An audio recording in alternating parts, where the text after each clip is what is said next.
पिछले एपिसोड में हाओ चन और उसके साथी अपने अगले मिशन के लिए जैकोस प्रोविंस में जाने के लिए रेडी हो गए थे, लेकिन वहीं उधर स्लेइंग डीमन हंटर्स भी अब इनका सामना करने के लिए रेडी होते हैं। इसके बाद अगले सीन में हम देखते हैं कि हाओ चन और उसके सभी साथी जंगल के रास्ते होते हुए उस तरफ जाने लगे थे, जहाँ पर हाओ चन इनसे बताता है कि हमें वहाँ पर जाने के लिए डार्क स्वयं को पास करना होगा, जहाँ पर की बहुत सारे खतरे हैं, और इसीलिए वो इनसे कहता है कि तुम सभी अपने विंग का यूज मत करना। तब इसकी ऐसी बात सुनकर लिन सिन को इसके बारे में चिंता होने लगती है और वो हाओ चन से पूछता है कि लीडर हम यहाँ पर फ्लाई क्यों नहीं कर सकते। तब इस पर हाओ चन उससे कहता है कि अगर हमने फ्लाई किया तो डीमन को हमारे बारे में बहुत ही आसानी से पता चल जाएगा, और इसीलिए जब तक बहुत ज्यादा इमरजेंसी नहीं आती हम फ्लाई नहीं करेंगे। तब इसके ऐसी बात सुनकर वे सभी भी इसके लिए मान जाते हैं, और फिर हम देखते हैं कि वे यहाँ से भागते हुए एक जगह पर आकर रुक गए थे। तभी हम देखते हैं कि लिन सिन अपने सामने वाले मिस्टर से काफी डरने लगता है और कहने लगता है कि मुझे तो यहाँ पर बिल्कुल भी सही नहीं लग रहा, और इसीलिए कहीं ऐसा तो नहीं कि वहाँ पर कोई चीज हो। तभी अचानक से हम देखते हैं कि इनके तरफ एक अजीब सी मिस्ट आने लगती है, जिसे देखते ही हाओ चन अपने सभी साथियों से कहता है कि तुम सभी पूरी तरह से केयरफुल हो जाओ, क्योंकि यहाँ पर मिस्ट की लेयर बहुत ही मोटी है। तभी अचानक से हम देखते हैं कि वे सभी किसी वजह से एक दूसरे से अलग हो जाते हैं, और फिर लिन सिन के पीछे एक बहुत ही बड़ा डीमन आकर खड़ा हो गया था।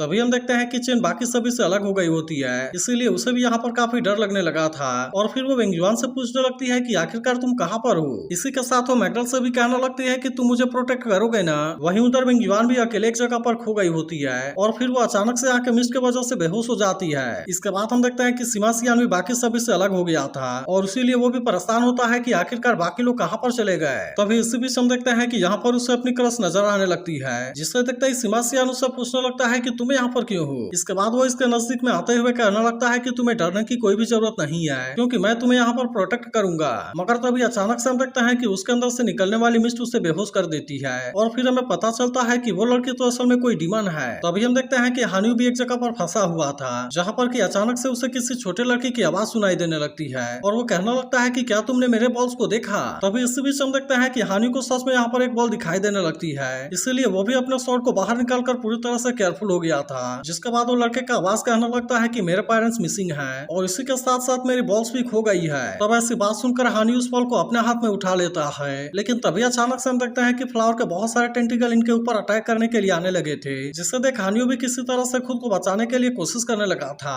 वहीं उधर हाओ चन के ऊपर भी वे टेंटिकल अटैक करने की कोशिश करने लगे थे, जिससे देख हाओ चन किसी तरह से इनसे खुद को बचाने लगा था। लेकिन तभी हम देखते हैं कि वह भी यहाँ पर ज्यादा कुछ नहीं कर पाता, और वो यहाँ के मिस्ट के वजह से बेहोश हो जाता है। मगर जब इसके बाद उसकी आंखें खुलती है तो वो देखता है कि वो टेंटिकल के सहारे नीचे लटका हुआ है, और इसके अलावा हम देखते हैं कि उसके बाकी साथी भी यहाँ पर कैद हुए थे, मगर इनमें सार कहीं पर भी नजर नहीं आ रही थी। तभी हमें पता चलता है कि ऐसा करने वाला कोई और नहीं बल्कि डेविल फ्लावर है, जो कि इनके ऊपर अब अटैक करने के लिए पूरी तरह से रेडी हो गया था, और कहना लगता है कि मुझे काफी टाइम से इतना अच्छा खाना नहीं मिला। फिर वो सोचने लगता है कि उसे सबसे पहले इनमें से किसको खाना चाहिए, और फिर हम देखते हैं कि उसने सबसे पहले लिन सिन को खाने का डिसाइड कर लिया था, और वो कहता है कि ग्रीन वाला बंदा तो बहुत ही फ्रेश लग रहा है, और इसीलिए ऐसा लगता है कि वह बहुत ही टेस्टी भी होगा। इसके बाद हम देखते हैं कि वो डेविल फ्लावर लिन सिन को खाने के लिए रेडी हो गया था, जिससे देखते हैं लिन सिन हाओ चन से इसे बचाने के लिए कहने लगता है। तभी हम देखते हैं कि हाओ चन अपने होली स्पिरिचुअल फर्नेस का यूज करके अपने तरफ खींच लेता है, और इस तरह से उसने लिन सिन को डेविल फ्लावर से बचा लिया था। लेकिन अब इसके वजह से वो डेविल फ्लावर इनके ऊपर काफी गुस्सा हो गया होता है, और तभी हम देखते हैं कि हाओ चन और उसके बाकी साथियों ने भी खुद को आजाद करा लिया था,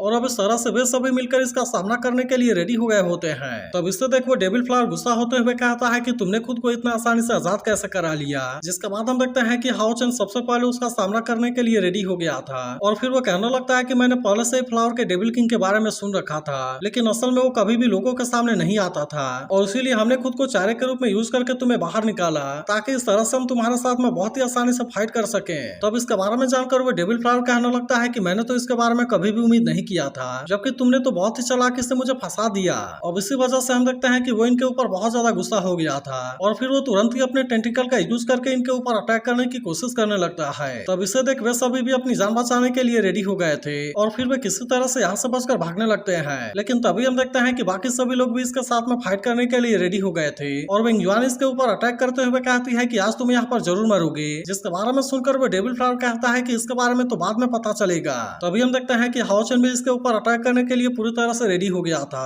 और वो कहने लगता है कि अगर आज मैंने तुम्हारे साथ में डील नहीं किया तो फिर मुझे ऐसा लगता है कि आने वाले समय में यहाँ पर और भी ज्यादा लोग फंसेंगे, और इस तरह से भी यहाँ पर मारे जाएंगे। लेकिन तभी हम देखते हैं कि वो डेविल फ्लावर भी खुद को बहुत ही आसानी से बचाने लगा था, इसीलिए हाओ चन अपने अटैक से उसका ज्यादा कुछ नहीं कर पाता। तभी हम देखते हैं कि हानियो भी यहाँ पर आ गया था, और वो डेविल फ्लावर से फाइट करने में हाओ चन की मदद करने लगता है। तभी इसी बीच हम देखते हैं कि हाओचन बड़े शानदार तरीके से डेविल फ्लावर के ऊपर अटैक करने के लिए आ गया था और इस तरह से हाओचन ने इस डेविल फ्लावर को यहाँ पर बहुत ही आसानी से हरा दिया था। तब इससे तक सभी को ऐसा लगने लगता है कि उन्होंने इसे बहुत ही आसानी से हरा दिया, लेकिन हाओचन को पता होता है कि इसमें कोई ना कोई गड़बड़ जरूर है, क्योंकि डेविल फ्लावर को मार पाना इतना भी आसान नहीं है। तभी अचानक से हम देखते हैं कि वो डेविल फ्लावर फिर से खड़ा हो गया था और फिर वो इनसे कहने लगता है कि अब तुम मेरे डेविल फ्लावर गार्ड को यहाँ पर आ जाने दो, जिसके बाद तुम में से कोई भी यहाँ से जिंदा बच कर नहीं जा पाएगा। मगर तभी हमें पता चलता है कि हाओचन ने इसके बारे में भी बहुत ही अच्छे से प्लानिंग किया था, क्योंकि उसने शुरुआत में ही सार को अपने ग्रुप से अलग कर दिया था और इसीलिए सार ने डेविल फ्लावर गार्ड के ऊपर अटैक करके इनको बहुत ही आसानी से मार दिया होता है। जिसके बाद हम देखते हैं कि इसके बारे में जानकर वो डेविल फ्लावर भी इस बात से काफी हैरान हो गया था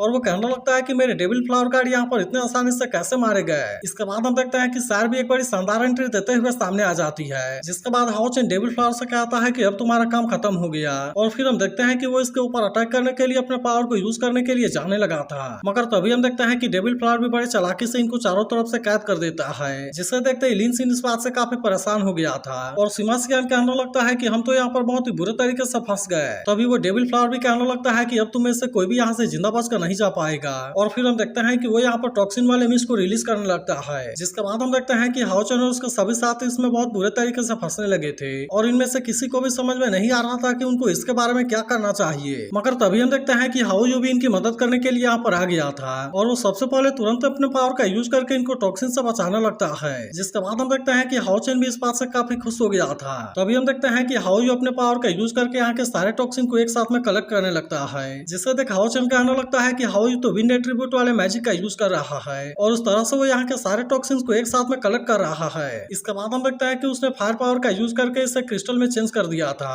और फिर वो तुरंत इसे निगल भी जाता है। तब इससे देख बाकी सभी भी इस बात से हैरान हो गए होते हैं और लिन सिन कहने लगता है कि आखिरकार अभी भी तुम्हारे पास में ऐसी कितनी पावर है। तभी अचानक से हम देखते हैं कि लिन सिन को अपने पीछे डेविल काउ की मैजिक क्रिस्टल नजर आती है, जिसे देखते ही वो काफी खुश होने लगा था। लेकिन तभी अचानक से हम देखते हैं कि हाओयू से निकल जाता है और इसीलिए लिन सिन अब इसके बारे में कुछ भी नहीं कर पाता। लेकिन वहीं अब इसे देख चेन कहने लगती है कि हाओयू तो सच में बहुत ही अमेजिंग है और फिर हम देखते हैं कि हाओयू तुरंत हाओचन के पास में आ गया था। तब इसे देख हाओचन कहने लगता है कि तुमने कहा था कि तुम फिर से इवॉल्व होने के लिए जा रहे हो, इसीलिए मैं चाहता हूँ कि तुम इस बार और भी ज्यादा केयरफुल रहना और अगर तुम किसी भी खतरे में आ जाओ तो मुझे हेल्प के लिए बुला लेना। जिसके बाद हम देखते हैं कि हाओयू यहाँ से फिर से वापस चला गया था। इसके बाद अगले सीन में हम देखते हैं कि हाओचन और उसके साथी लेक के ऊपर फ्लाई करते हुए जा रहे होते हैं, जहाँ पर कि वे सभी इस बात से काफी खुश होते हैं और कहने लगते हैं कि अब तो इस तरह से हम याक्स वाले एरिया में आने वाले हैं। तभी इसी बीच हम देखते हैं कि यहाँ नीचे बहुत ही अजीब फिश होते हैं और इनके बारे में हाओचन और उसके साथियों को कोई भी अंदाजा नहीं होता। मगर तभी अचानक से हम देखते हैं कि वे फिश अटैक करने के लिए सामने से आने लगे थे, जिसे देख लिन सिन इनके अटैक से बचने के लिए कोशिश करता है, लेकिन असल में वो इनके सामने ज्यादा कुछ नहीं कर पाता और इसके गाल के ऊपर एक छोटा सा कट लग जाता है। जिसके बाद वो कहने लगता है कि इसने तो मेरे हैंडसम फेस को बर्बाद कर दिया। तब इसे देख सारी से कंसंट्रेट करने के लिए बोलती है ताकि इस तरह से वे किसी तरह से यहाँ से बचकर निकल सके। मगर तभी अचानक से हम देखते हैं कि वे फिर सब ग्रुप में होकर इनके ऊपर अटैक करने के लिए आने लगे थे, जिससे देख वे सभी भी इस बात से काफी परेशान होने लगते हैं, क्योंकि वे फिर सब अपने पावर का भी यूज करके इनके ऊपर अटैक करने की कोशिश करने लगे थे। जिसके बाद हम देखते हैं कि हाओचन और उसके सभी साथी भी इस बात से पूरी तरह केयरफुल हो गए थे और वे सबसे पहले खुद को इनके अटैक से बचाते हुए यहाँ पर किनारे पर आ गए थे।